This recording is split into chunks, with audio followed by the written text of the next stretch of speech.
You're listening to Moviesucktastic.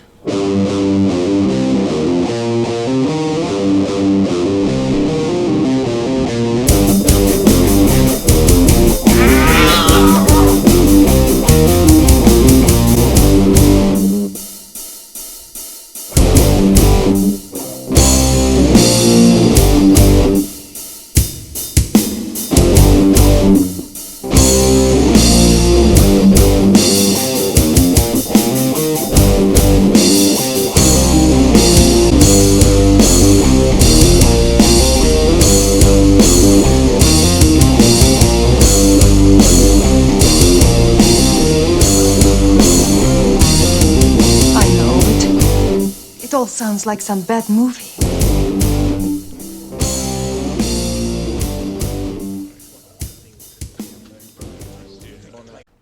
Okay, you can talk now. Welcome to Moviesucktastic. Hey! How the hell are you? This is episode number Shut the Fuck Up, Scott.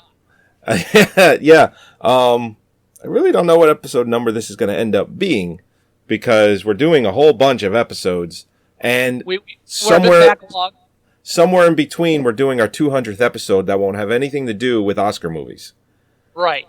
We could. I don't want to do like what we did for our 100th episode, and that was review an Oscar movie, which ended up being Argo, which won Best Picture.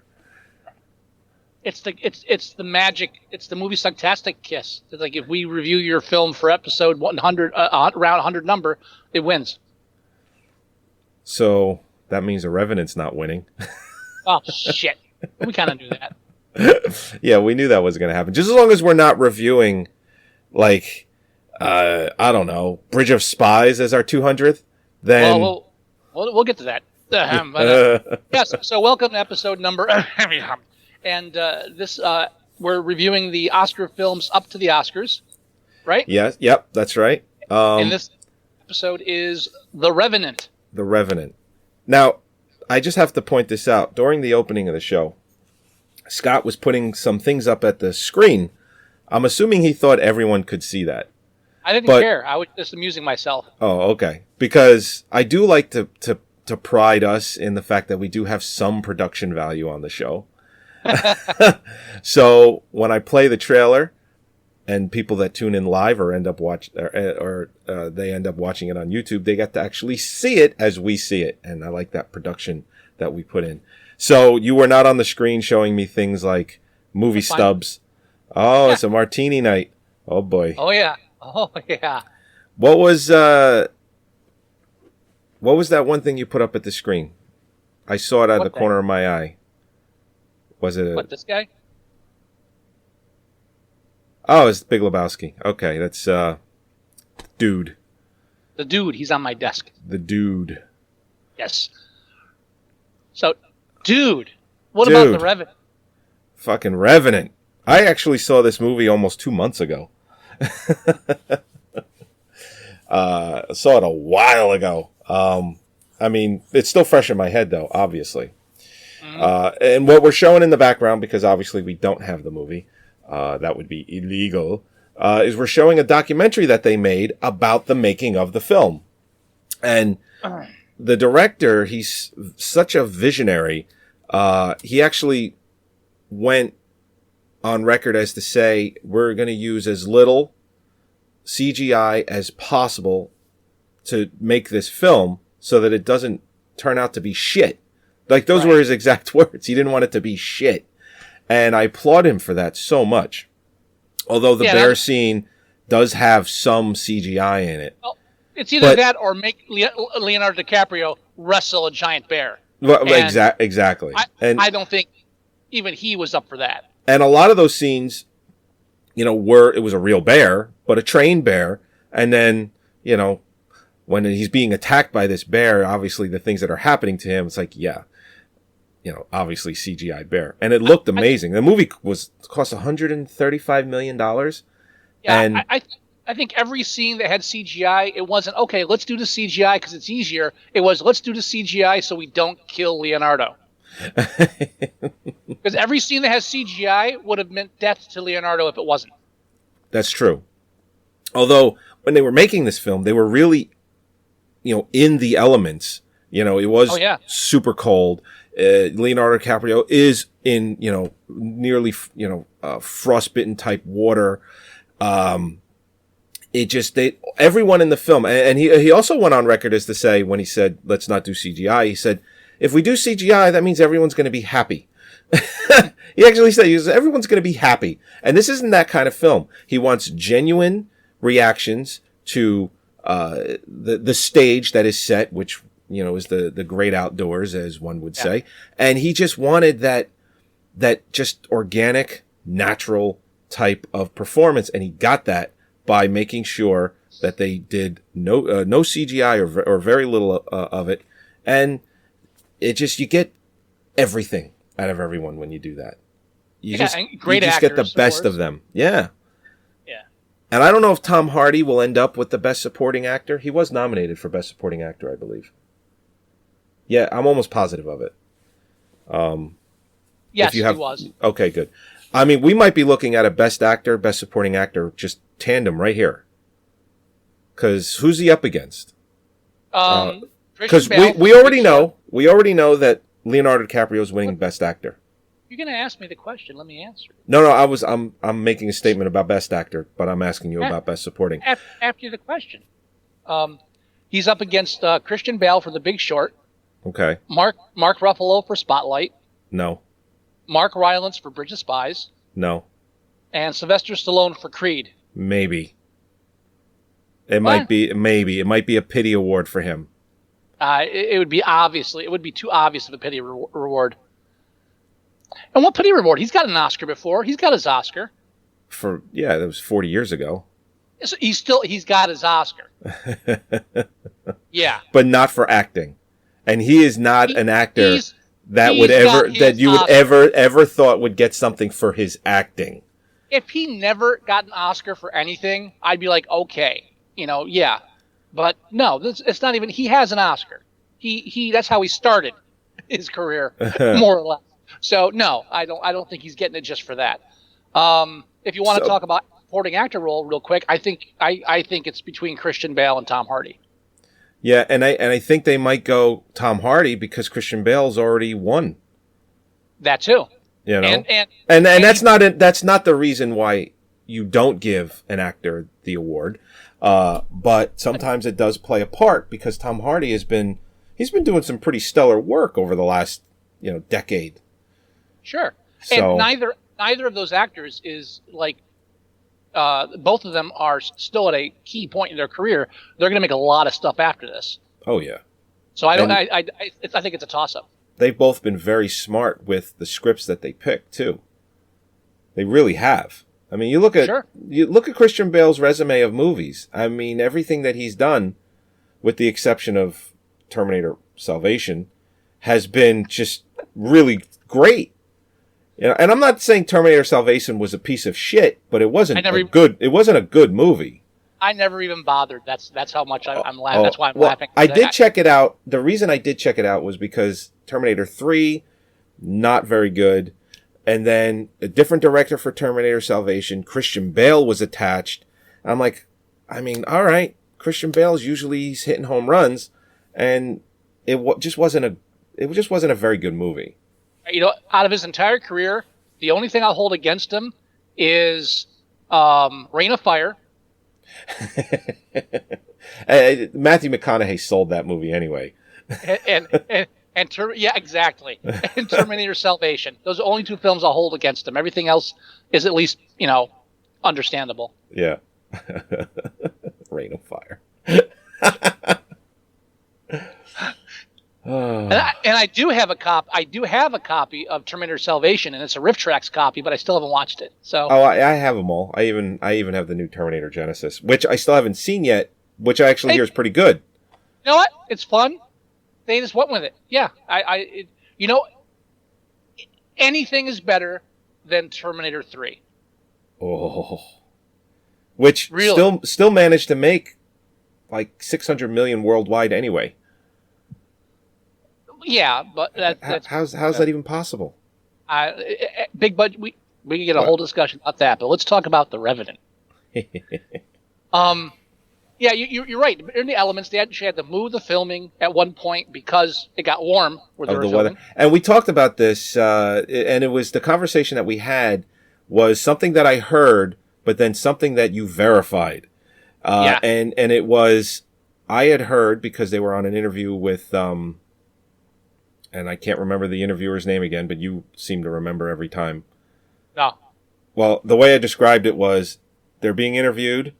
The background is all black, and it's usually it's a one-on-one, or let's say this in this instance was the director and Leo, and what's his face, and then you usually know the the interviewer's name. No. You knew it. You knew it last time. Anyway, I did not. Keep going. I keep wanting to say Chuck Jones, but it's not Chuck Jones. Oh, Charlie Rose. Charlie Rose. There it is.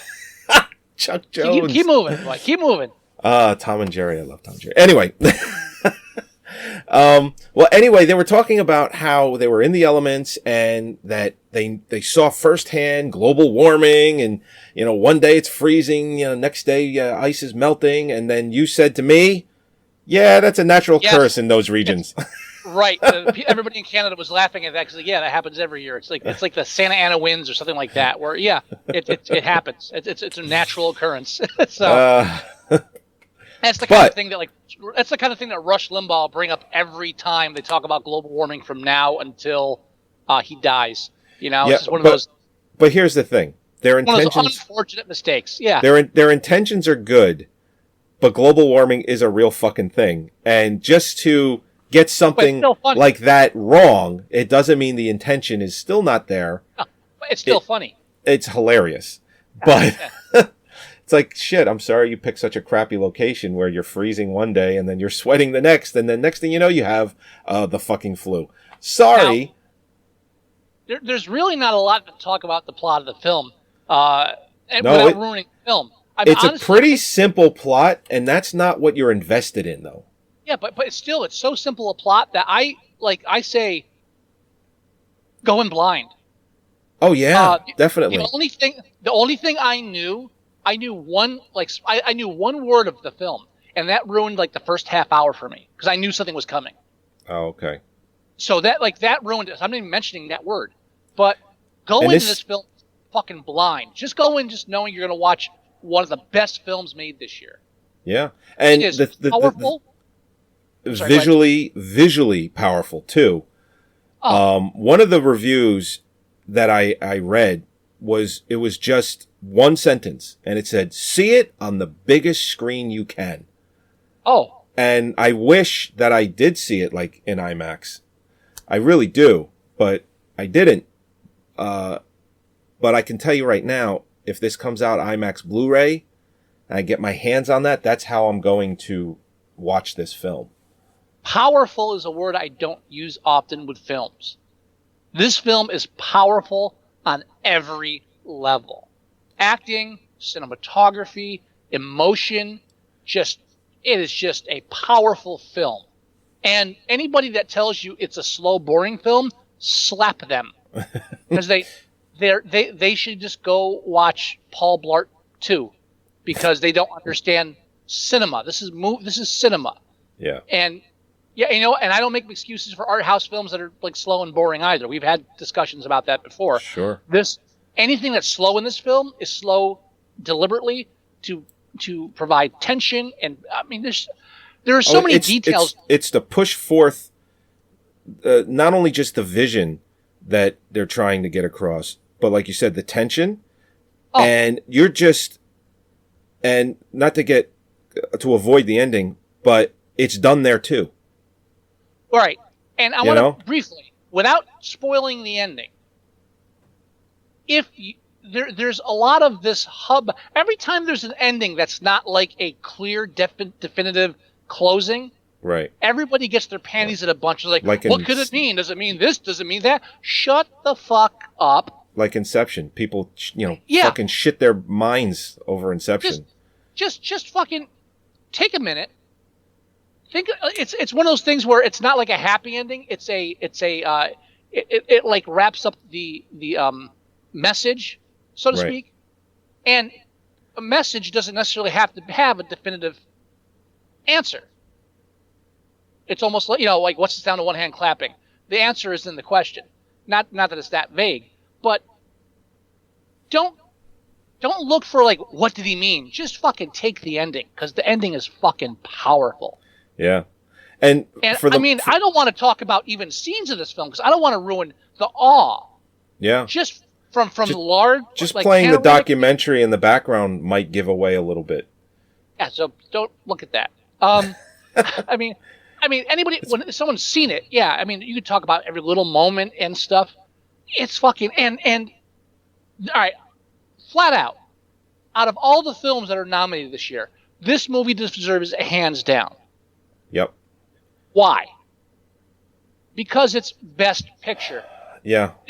There was a time where like just the pure craft got noticed, like movies like remember back like go back to like the epics of the 70s and I mean things like what's the Lawrence of Arabia. Oh, shit right, like right, sure. So, yeah, we were in the desert for 8 months and we had these, people died just getting craft services out there. Yeah, like doing like 70 millimeter super wide, type stuff. Sure. Or like Fitzcarraldo. I mean, it's about a guy who drags a boat over a fucking Amazonian mountain, and to film it, they dragged a boat over an Amazonian mountain. It's like fucking. Just on the metaphor alone, that's fucking amazing. This film is like the first film in a long time where it feels like it feels epic. Yeah. And we talked about like CGI has ruined epic. It's like, yeah, epic, great. Yeah, you put more pixels in it, great. Well, this film is fucking epic. The film is all natural light. Yeah, I was reading, and I think we even had a discussion about it, that there was only a couple of scenes where they couldn't do it. One was as far as I know, there's one scene. Campfire scene. Campfire scene, right? Because the campfire was giving a strobe to the cameras, so they put lights under this campfire to kind of stabilize the light. Now, for someone who doesn't remember when they made the big shit. It was the year that Lord of the Rings, the first one, came out, and there was A Beautiful Mind, and then they're like, and during the Oscars. Beautiful Mind is the first film in a long time that was shot in actual time from beginning to end. So it's that's a very rare thing. And yeah, that's laudable when the whole film takes place in fucking Princeton. What are you changing? What? Oh, okay, we have to go to this part of the campus now. Fuck you. That's not impressive at all. Right. This film is shot in not real time, chronological order. I apologize. Real time would be the actual chronological order, and it doesn't happen often. No. This film was shot. There's some debate because Tom Hardy said no, he didn't, and then the director's like, yeah, I did. Shut the fuck up, Tom. But even if it's close, I mean, it was shot in, let's say, near chronological order, and if you don't know film, you may not understand how impressive it is that the film was shot with all natural light. Because, I mean, if you don't know film, when you're watching an outside shot, 9 times out of 10, they're being lit outside. Yeah. It's like, yeah, they put lights outside. It's hard to wrap your mind around if you don't understand cameras and film and shit. But that means, if they're shooting natural light, that means, there's only, a 1 or 2 hour window per day they can shoot each scene. Because that's when the light's perfect. That's fucking effort. Yeah, they said it was 15,000 people were employed for this, 300,000 man hours, something crazy to make this movie possible. And what you're looking at here when you watch it, and I shouldn't have to say note of caution, because some people will go into it and see this as a negative. This is mostly a dialogue-free movie. There's hardly any dialogue in this movie. But it's such a, and again, that's the filmmaking craft, is that just portraying so much with with no exposition. Right. Just this film is not up.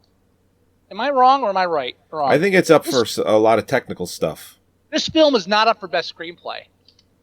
And I am fucking appalled that this film is not up for best screenplay. How many nominations does this one have? I think this one had a lot, like 8 or 10. It has a lot, but screenplay's not one of them. And I got to tell you, the other films it's up against, I'm not impressed. Best screenplay doesn't necessarily mean tons of dialogue. Sometimes the economy of words is the art of the screenplay. I feel robbed that this film wasn't at least nominated for best screenplay. Seriously. I mean, yeah. I mean, even though it's a lot of dialogue free, that's not the storytelling comes other ways. And what little dialogue is there, like, pushes the film. I mean, I can't say enough about this film. It deserves best picture. Yeah, and has a director ever won best picture back-to-back years? I don't think that's ever happened. I mean, the only other two other films I would put up to this film as being almost equivalent would be Mad Max. Yep. But the ending ruins that. Yeah, how does Tom Hardy Room? And Don't get everyone confused. How does Tom Hardy, I mean, just by pure luck, just end up in two of the most visually stunning movies of the year? Again, like you said, he knows how to pick his films. So it's crazy. They should do a version of Room called The Room, where she's locked for 9 years in a room with what's his name from The Room? What's his name? Oh, oh shit! What is his name? I can't think of it. Hold on. I got it. Oh, hi, Room. Oh, hi, Room. Oh, hi. And there is a dog, so you go, oh, hi, doggy. Oh, hi, doggy. Oh, hi, Room. Hi. Oh, hi, Tommy. Cabinet. It's Tommy Wiseau. Tommy Wiseau. Tommy Wiseau. All right. If there's so, like, Chris Rock needs to be involved and get Tommy Wiseau at this year's Oscars and do a whole thing with him, Tommy Wiseau, and reenact scenes from The Room. Holy shit! Or from Room with Tommy Wiseau. The one scene. I'll mention it when we talk about the movie The Room. I'm sorry, I got off track. Anyway, I mean, Room, Mad Max, and Revenant are the three most. I think the three best pictures, just as far as like just being having an impact. Right. And Revenant, just fucking forget it. It's just beautiful. It's just, the craft of cinema is in this movie. Yep. And it's like it's almost a shame that he won that Birdman won Best Picture last year, because in some ways it lessens the chance of this winning, and this really deserves it. I mean, I felt Birdman did too on a certain level, but if I had to pick which one deserved Best Picture, Revenant hands down over Birdman. Yeah, I mean, there's just as great as Birdman was. It's like we've been talking about for the last half hour. There's just so much more in The Revenant. And it's nice to have a director that come by and to say, hey, you know what? There's a craft. The film is bigger than us, and prove it. Whether it's Birdman or The Revenant. I mean, this guy just knows how to make a lasting film. This film will last. You will watch this film 20 years from now. It will not be dated. Even Birdman, on a certain level, will not be dated, because it's still a snapshot of the time. It's so much more than just the story, just the dialogue, And how often do you get that in these films? Right. Yeah. I can't say enough, so I should shut up. Yeah. All right. So we're keeping these episodes short, actually. Yes. Because and we don't want to give away, because I don't want to give away any of this. We'd be giving away way too much. So, we're at the 30-minute mark ish. Is there anything else we want to talk about before we close shop? Again, anything I want to talk about with this film, I would be afraid to ruin it, because it's not even out on DVD yet and stuff, so a lot of people haven't seen it yet. Yeah. I would love, this is the kind of film that after you watch this is the kind of film you're thinking about the next day. And this is the kind of film that when you find someone that's watched it, you talk about it. You're not just like, oh, you saw that? Yeah, it's a good film. No, you talk about it. You talk about scenes. You talk about just how the reaction to it. You talk about this is a movie you talk about and you think about way after you've seen it. Right. And that's not the booze talking. I'm fucking dead serious. You want to hear the opposite of this discussion? Tune in for the Bridge of Spies interview. You'll hear the opposite of this. Yeah. That's yeah. That's a teaser. That's what we call a teaser in the industry. That's a in the industry. Wow, we're part of some sort of industry, podcast industry. I'm assuming we got it. We have to be. Yeah, is it an industry? We're one of the early adopters. You know, it pissed me off. I told someone once I do this podcast. He's like, "So really, is there any money in that?" It's like, "What are you, a fucking whore? Really? There has to be money involved in doing this. If I told you if I played baseball on the weekends, you'd be like, "Oh, is there any money in that?" No, you wouldn't, would you? If I mentioned podcasts, like, "Oh, were you making any money?" Fuck you. No, I'm doing what I fucking love, motherfucker. You should have told him that. Yeah, I don't even know why I work here. It's like I really don't know. And then he'd go into it, fail miserably, quit his job, and you just laugh. Like, dumbass. I'm raking it in. It's crazy. Oh, yeah. We made 5 cents on YouTube last month, which is almost impossible since everything gets taken down. I bought a yacht. I parked it in the driveway. It just sits there. I get it. It blocks traffic. What the fuck? I can pay the bills. I can pay the parking ticket. That's right. Sometimes I just sleep in it. I don't sleep in my house. I sleep in my yacht. In my driveway. Yes. No. I don't. We don't make any money doing this. Who gives a shit? You know, it's just. And we don't ask you, the viewer and the listener, for donations either. I don't even have anything like that set up to say. But if you wanted to, I don't even have it set up. There's no way to give us money. Maybe we don't start Kickstarter programs to buy a new soundboard. Yeah, then maybe I won't have to jump through hoops to send like 3 different audio waves for you to hear stuff. Here's some. I only heard half of it anyway, so. Yeah. Why'd you do that? I'm sorry. Why? We got to get into that. Yes, there are other shows out there that ask you to pay for their bills. I don't do that. I can afford my bills. Because of this film, I went back and watched The Departed. Oh, okay. Yeah, we did talk about that briefly. Now, one of the things I never saw. Oh, okay. Very good movie. One of the things that we did talk about when we did talk about The Departed was that it won Best Picture in 2006. Uh-huh. Was that 2006? I don't remember. I don't remember the year that it won. Might have been 2008. But anyway, it won, or 2000. I forget. I don't know. But it won. It was in 2006? Okay. My gut instinct usually is right the first time. But it won Best Picture, and it didn't deserve Best Picture. What was it up against that year? Oh, I don't see. Now you're asking me. You know. Well, because I'll give you the clear-cut winner. Hang on. How do you spell Oscar? Really? I'm like halfway into a Wilson Martini, so bear with me. What does that mean? That it's stronger than a regular martini? Yeah. Heavy hand? And bigger too. Oh, everything's bigger with Mr. Wilson. Here we go. Best Picture in 2006. Oh, no, that's different. That's not right, because that says... okay, so you're doing Best Picture in the year 2006. I need year 2007 for the 2006. Yeah. No, that makes sense. Because the Oscars always take place the year Best Picture was The Departed. Right. Babel, which, fuck that film. Which is the director of this, did that movie. Yeah, you know what? Alejandro. He missed with Babel. He hit with this and the other. Yeah, I'm not a fan of Babel. It has one of those bullshit moments.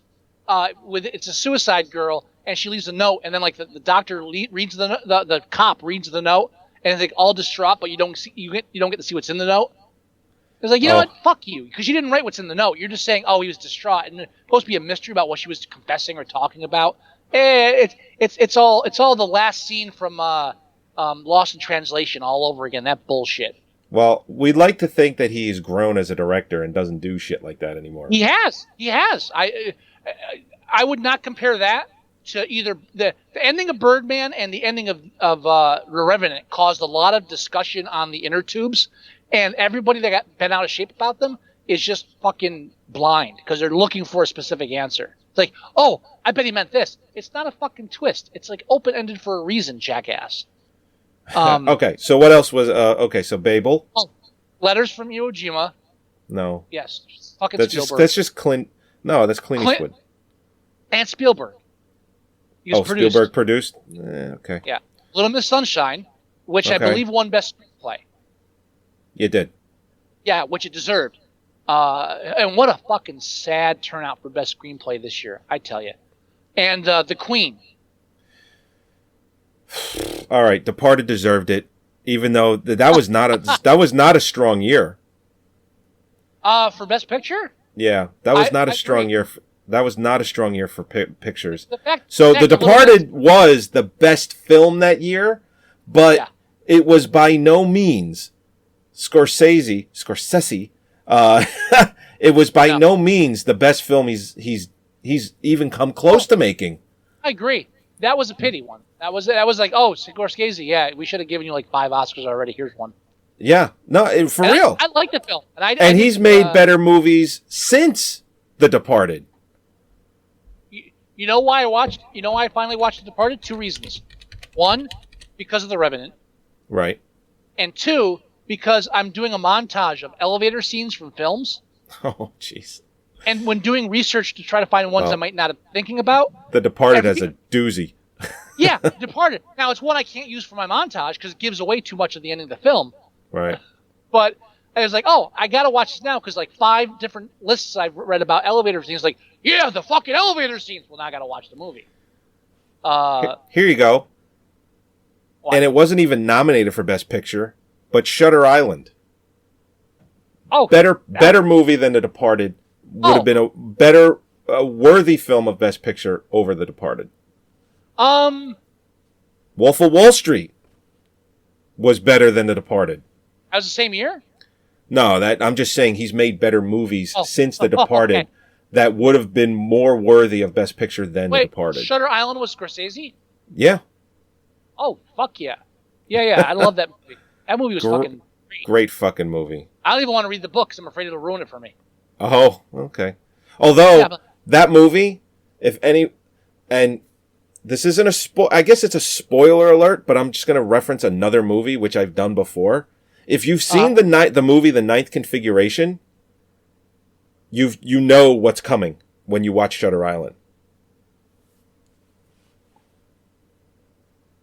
We'll talk off air. I don't even understand what you're talking about, but okay. We'll talk off air. No, that's fine. That's fine. But anybody listening, that didn't spoil a thing because even I don't get it, and I love both those films. So, okay. All right. I'll suss it out with Joey later. Yeah. But if you haven't seen any film nominated for the Oscars, see Mad Max first, then watch The Revenant.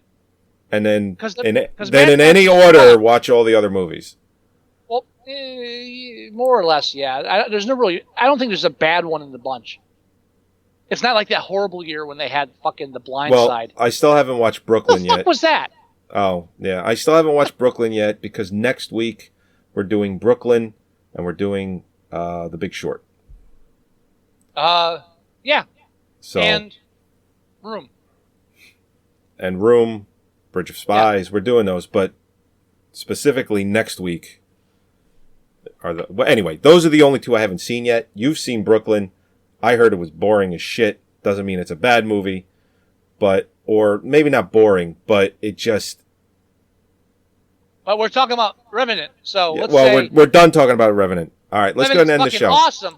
It's awesome, baby. Fucking amazing. I'll tell you right now. There's that one scene with the avalanche. Yeah.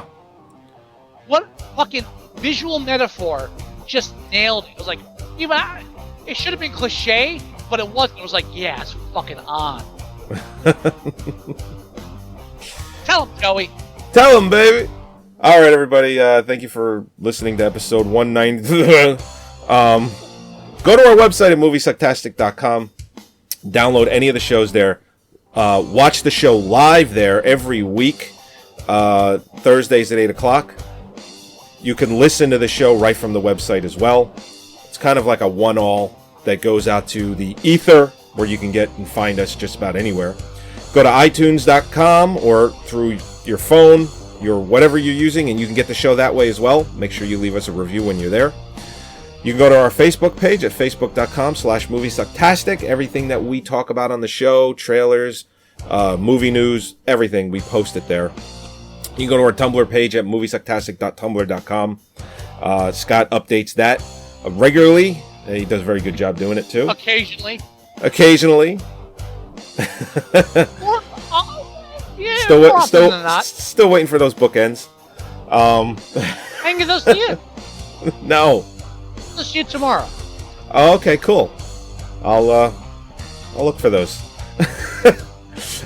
You can leave us voicemail at 908-514-4470. If you want to leave us email, the address is themovieguys@moviesucktastic.com. Also, download the 100% free Android app. Well, free for you. I just renewed my membership for that shit. But anyway. It's free for everybody but Scott Wilson. That's right.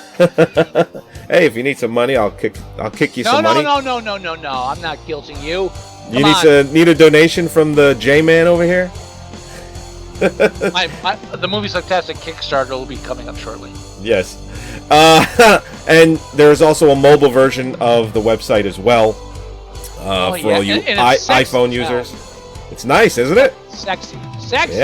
Yeah, baby. I'm still working on an audio player for it that will work with mobile shit, but it's coming. They can get fucking iPod download fucking shit. Yeah. But I like giving everyone the goods. Yeah, well, they can get that on the website, yeah. Yeah. Well, that pretty much does it. Get the app. If you're on your phone and you want audio, get the fucking app. If you don't have an Android and you have an iPhone, that's why I'm implementing an MP3 player. Then you should get an Android, because what the fuck? iPhone real? What are you, 12? 12. Anyway, do you have any words of wisdom, Mr. Wilson? White gold! Yeah, baby. All right, everybody. Even the background's white. Yeah. Even the bear didn't get nominated. That's like the third week in a row I've made that joke. Anyway, we'll talk to you next week. Bye-bye. Bye.